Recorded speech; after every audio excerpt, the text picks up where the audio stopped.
Hey y'all. So I haven't done a video in so long, and I decided that I wanted to talk about Amanda Knox. And I'm just gonna talk a little bit about how I really don't know how she's working for a company called Broadly, and she is quote unquote innocent, allegedly. Um, has anyone really seen any of the footage or any of the documentaries or anything even remotely about Amanda Knox? I mean, the circumstantial evidence is insane. So, what else? Circumstantial evidence, no alibi, witnesses saying that they're pretty sure they saw her that night. What else? Her writing in a journal about Rudy, the other person that was charged in this murder. And so that means I'm assuming it was some type of weird sex game gone wrong. I don't know. I don't know. I don't know. What I do know is it's sketch as hell, and I don't trust her. And she is strangely calm, kind of like a Chris Watts or a Jodi Arias type. I mean, she really acts odd for someone that, okay, so even if she knew that person for only a month, so she only knew that person for a month, right? Meredith Kercher, rest in peace, rest your soul. It's still weird that you're doing somersaults or not somersaults, you're doing splits and telling everyone, oh my God, apparently, it's like it almost she made it seem like she was, what's the word? She made it seem like it was happening to someone else. And I'm sure that that is a part of like grief and, dealing with it, like being completely like shocked that you're going through something like that. But at the same time, there was just like an eerie coolness about her that I don't understand and I still don't.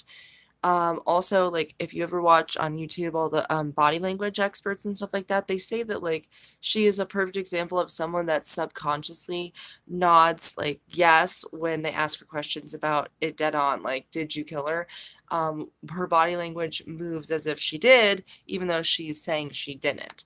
So again, that goes without saying that, your body doesn't lie. And as much as people think that they're experts on certain things, you can't deny that, and you can't lie about that. So, um,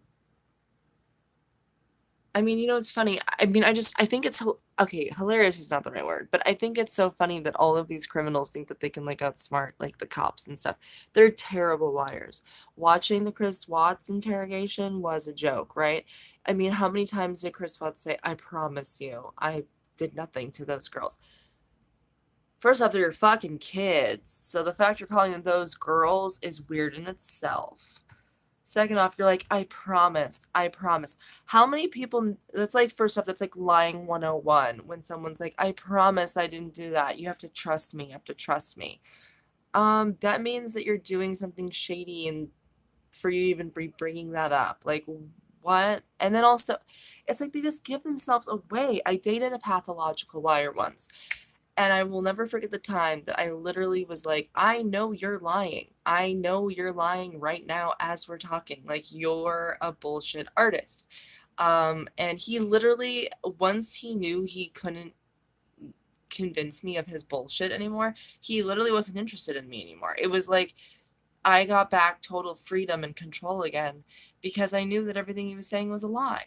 But I just think it's interesting that a lot of these murderers, have these crazy grandiose stories and they go off in these weird weeds with details, and I just don't understand it. I really don't. It's the strangest thing to me. But anyways, going back to the Amanda Knox thing, I mean, okay.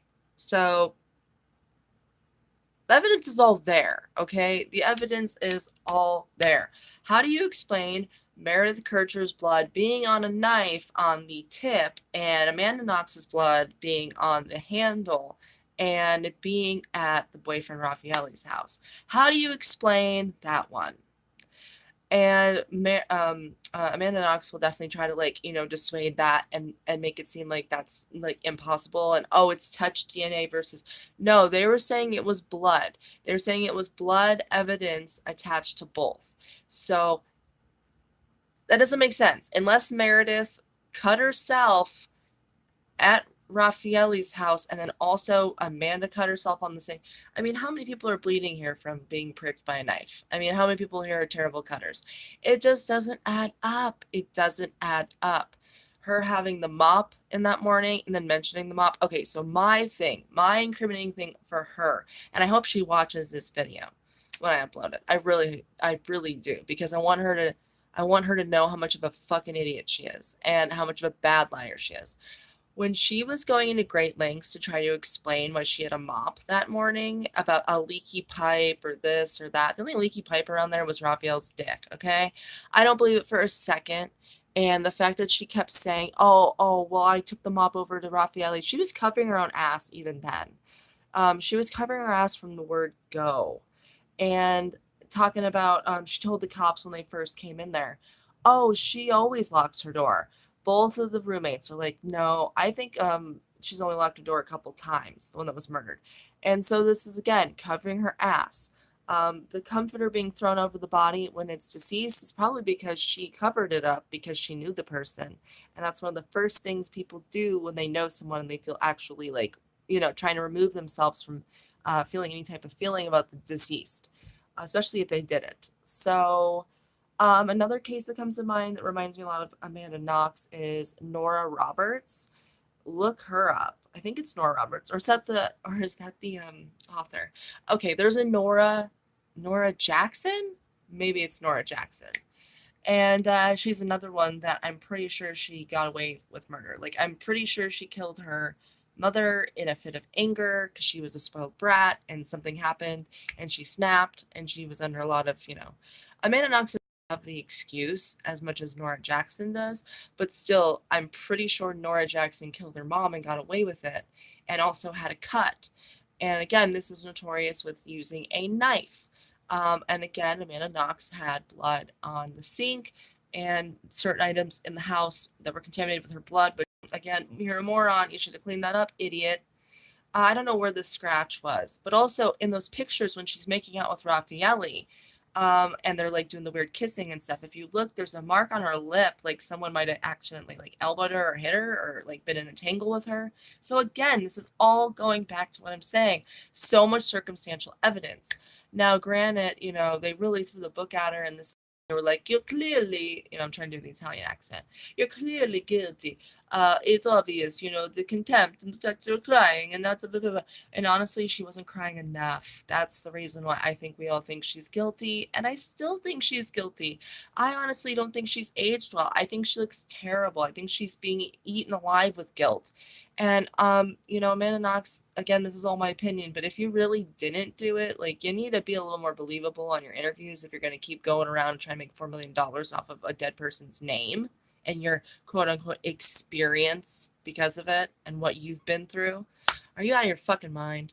I hope you enjoyed that $4 million and you shove it right up your ass. And another thing, grow some feelings because you writing that book says a lot. And now, granted, yeah, you can't go anywhere. Kind of like Chris Watts's little slut. I almost said slave. Slut, love slave, whatever, same thing.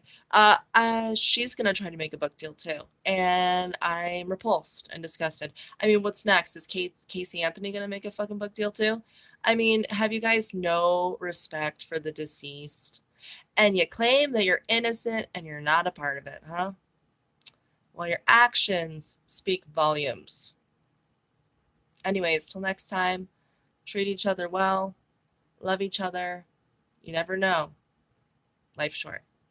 Toodles.